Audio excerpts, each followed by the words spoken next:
All right, so let's finish off this solar system stuff, and then we can get on the weather as we move forward. I want to talk about like formation of the universe, the solar system up through now, and kind of get everything in a row that we go through. The Big Bang started. The whole universe was compressed into a point. That's kind of what we think. We can only go back to a couple Planck times after that, which is a really, really short amount of time. But the instant of creation, we don't know what the condition was. It's just the instant after it, we can model up to this point. Um, it was all total energy then. There was no mass, no matter. There was no rocks, everything. Even the forces were all combined as one super force at this time, which they have done in particle accelerators. That the forces combine into a super force as temperatures get higher and higher. As it expanded, it cools. It started cooling.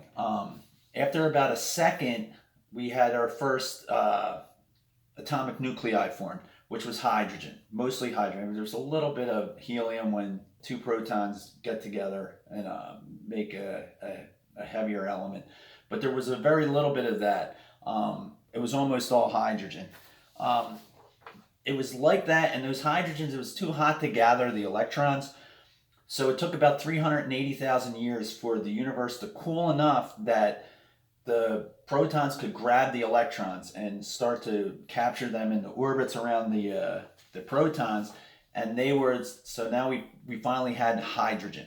Uh, this was also cleared the kind of path for light to move through. Before that, it was opaque.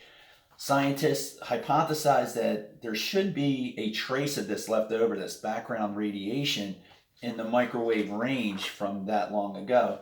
And in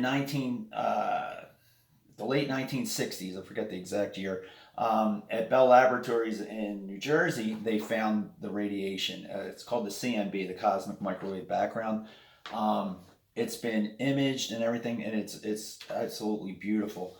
Um, but it matches everything that we think should have happened back then.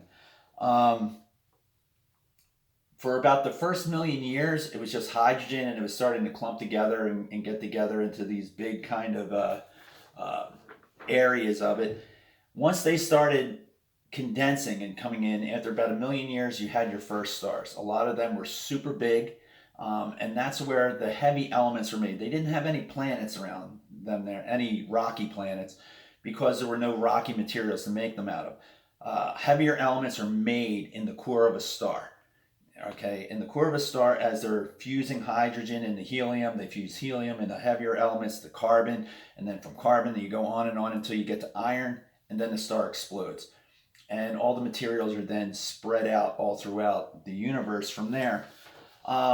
Future stars will now have materials to make rocky planets out of. About 4.5 billion years ago was when our star first turned on. There was a nebula that was mostly hydrogen gas, and they had rocky material in with it. As it was collapsing down, it starts to rotate, and you get this kind of spiral. That's the direction all the planets are going as well, the same direction it was moving.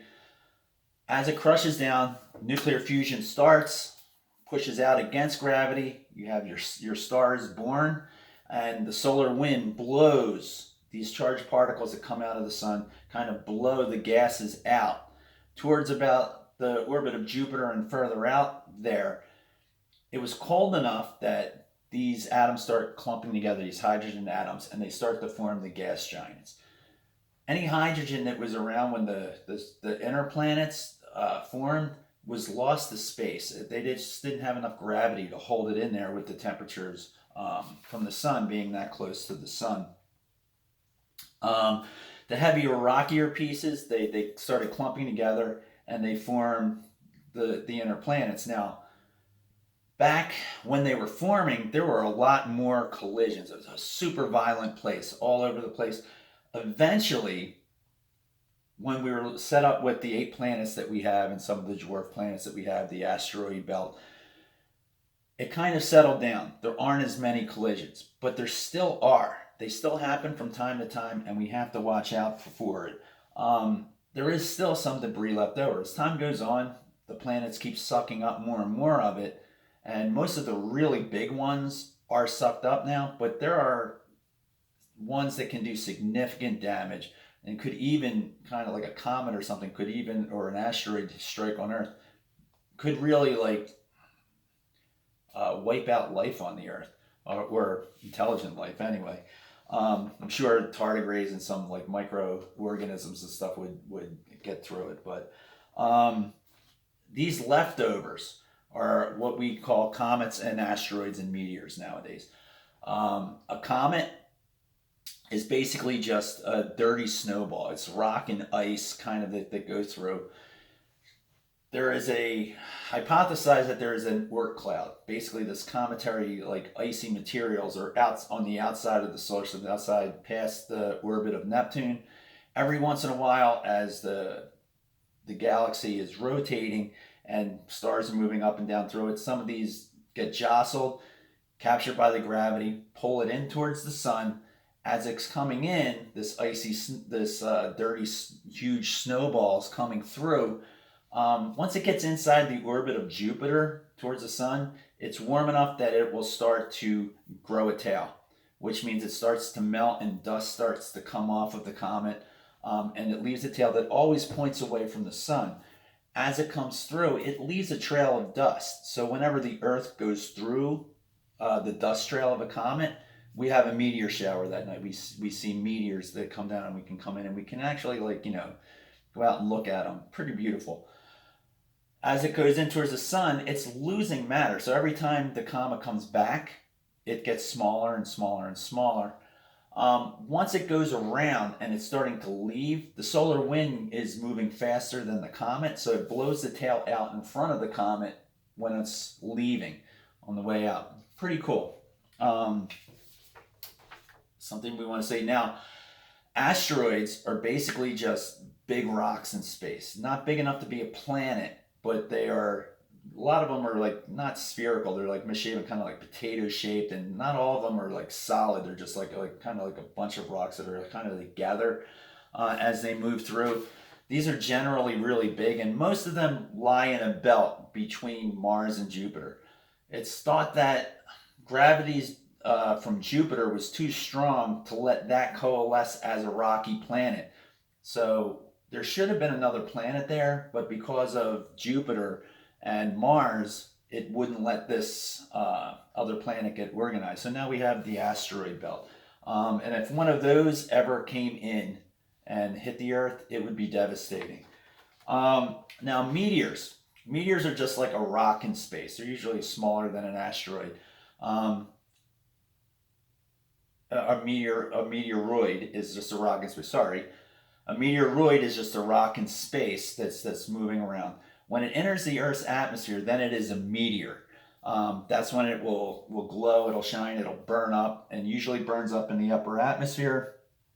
Eventually, if it hits the ground, and usually only iron meteorites make it to the ground, it's called a meteorite. So a meteoroid is out in space. A meteor is what we see in the sky as it's entering the atmosphere, and a meteorite is one that actually makes it to the ground. Hopefully this sums up the lesson pretty good. The next thing that we're going to be moving on to is weather, and we're going to talk about the atmosphere, is how we're going to start talking about the atmosphere. We're going to talk about the importance of it. It's without the atmosphere, we couldn't have life. We need it to breathe. It puts all the gases that are necessary for life out there, and it's super important. We'll talk about the composition of the atmosphere. We'll talk about that, and then we'll talk about the layers, like what's going on and how do we separate out the layers. In the lowest layer, it's called the troposphere. That's where all weather happens. That's where we live, and that's what we're going to focus on for the rest of the year. But we want to learn about the other layers too, like the stratosphere, the mesosphere, and the thermosphere, and see what kind of role they play in the Earth's environment. And I'll be back to you tomorrow.